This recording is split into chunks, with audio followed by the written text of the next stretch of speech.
Salut à tous et bienvenue dans la suite de cette formation. Dans la partie précédente, on avait mis en place le footer, mais avant de mettre en place le footer, on est passé par un procédé de conception que les débutants peuvent utiliser très souvent. Et à l'issue, on a obtenu ce résultat. Ce qu'on va faire ici, c'est de mettre en place cette section du site, là où on voit quelques conseils ou alors quelques informations qui nous sont importantes. Mais avant de mettre en place cette partie, on va faire comme on a fait la dernière fois, on va concevoir ensemble. Donc, on va se rendre dans notre petit outil graphique de Windows comme d'habitude. Et à l'intérieur, on va commencer la conception. Pour la conception, qu'est-ce qu'on va en fait? Si on regarde ce qu'on a ici, on a un bloc qui est large. Dans ce bloc, on a 3 éléments et chaque élément contient un titre, un paragraphe et un bouton. Donc, si on revient ici pour faire simple, on va mettre un bloc comme ceci. Et dans ce bloc, on devra avoir 3 éléments. On va prendre une autre couleur. On va dire premier élément. Dans cet élément, on a un titre. On matérialise le titre. Après le titre, on a un paragraphe qu'on va matérialiser à l'intérieur. Et après ce paragraphe, on a un bouton qu'on va également matérialiser. En effet, chaque bloc est constitué de la sorte et on en a 3 sur notre page. Donc, on va sélectionner tout ce bloc comme ceci. On va simplement le dupliquer. On le duplique une première fois, on le place à côté. On le duplique une deuxième fois et on le replace à côté. Ces 3 blocs sont identiques du point de vue de conception, mais les contenus sont différents. Pour les contenus, c'est un peu un problème. C'est la conception qui nous importe ici. Maintenant, on arrive au problème de l'alignement et on l'a dit, chaque fois qu'on travaille dans une section, on a toujours besoin de notre container parce que c'est le container en fait qui nous dit comment on doit aligner les éléments par rapport au type d'écran sur lequel on se trouve. Donc le container nous permet de calibrer les éléments en quelque sorte. On va donc venir et on va ajouter notre container. Mais le container n'a pour rôle que de calibrer les éléments, en fait de centrer les éléments en fonction de la page sur laquelle on se trouve. Cependant, on a besoin que ces éléments soient également alignés, donc on a besoin d'un autre élément de contrôle pour aligner ces éléments. Donc on va ajouter ici un autre conteneur qui va nous permettre d'aligner ces éléments de la sorte. En grosso modo, voilà à quoi va ressembler la conception de notre section sur le papier. Donc, on a le grand bloc, la section en elle-même. À l'intérieur, on a le container. Dans le container, on a ce grand bloc en vert qui nous permet d'aligner les éléments. Et à l'intérieur de ce grand bloc, on a nos 3 éléments. Chaque élément possède un titre, un paragraphe et un bouton en dessous. Donc, nous allons nous rendre dans notre éditeur de texte et nous allons mettre sur pied le code HTML correspondant à ce qu'on vient de dessiner. On va refermer ça et on doit se placer juste après le banner section. Après le banner section, on va ouvrir un commentaire et on va dire que là c'est le card section. Pour le card section, on va créer une section à laquelle on va donner la classe card et on va donner également l'identifiant card.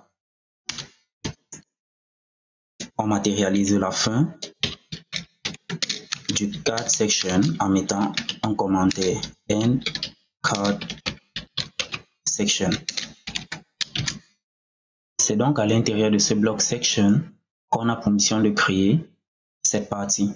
Et cette partie, à l'image de ce schéma, le premier truc qu'on va ajouter sera donc le container. Vous commencez déjà à vous habituer à ça. On met généralement le container.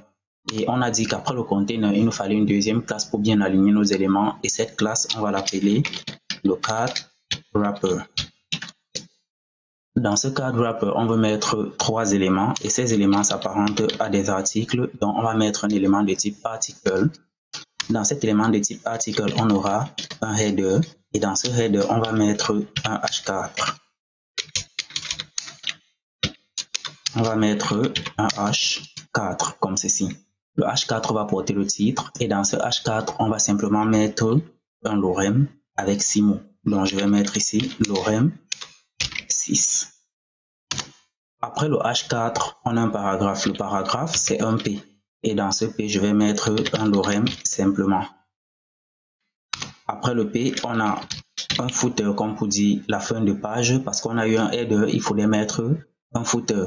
On peut se passer de ça, mais je préfère quand même qu'on mette ça partie des bonnes pratiques. Généralement, quand on met un bloc, là où il y a un titre, il faut différencier le titre, le corps du document et la fin du document en quelque sorte. Donc, on va mettre le footer ici. Et dans ce footer, on va mettre un lien A. Ce lien A aura la classe BTN. Et dans ce BTN, on va mettre une icône I avec la classe face. Et on va dire que c'est fa angle double right. C'est une icône qui pointe du côté droit. Donc, on va produire ça. Et on va mettre un texte à l'intérieur qui sera voix plus. On enregistre. Si on revient dans notre navigateur pour voir ce qu'on obtient ici, donc on a ce texte qui apparaît ici et ça ne nous permet pas encore de connaître quel est le titre, là où le bouton est et ainsi de suite. Tout est encore totalement emballé. Et si vous remarquez au niveau du voix plus, vous voyez que d'office, il a une couleur bleue qui est comme la couleur du footer. Pourquoi ce voix plus a cette couleur bleue? Ce voix plus a cette couleur bleue parce que quand on a stylisé le footer, on a sélectionné l'élément footer et on a dit qu'on veut lui donner cette couleur de fond.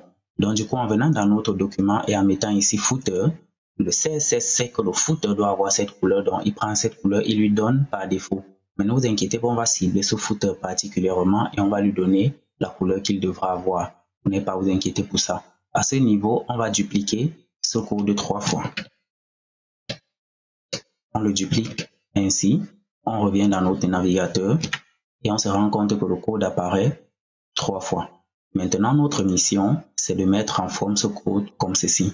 Mais avant de mettre en forme ce code comme ceci, parce qu'on le fera dans la prochaine partie, on va revenir dans notre fichier HTML et on va essayer de commenter les éléments qu'on voit ici. Ici, principalement, il n'y a pas grand-chose à commenter parce que quand on voit, ça nous parle directement. Ça, c'est le container, ça, c'est le card wrapper et ça sont les articles. Mais on va revenir plutôt au niveau du footer et au niveau du footer, on n'avait pas vraiment commenté. Ici, on a le container, on sait tous à quoi c'est le container. Ici, on a le footer blocks, ça nous parle. Ici, on a les blocs séparés, mais on peut préciser en commentaire ici que ce sont les footer links. On précise que les footer links s'arrêtent à ce niveau-ci.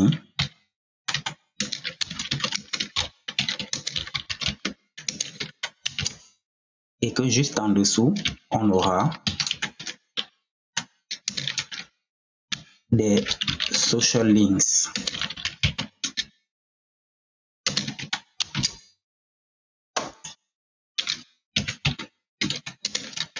Qui s'arrêtent à ce niveau-ci.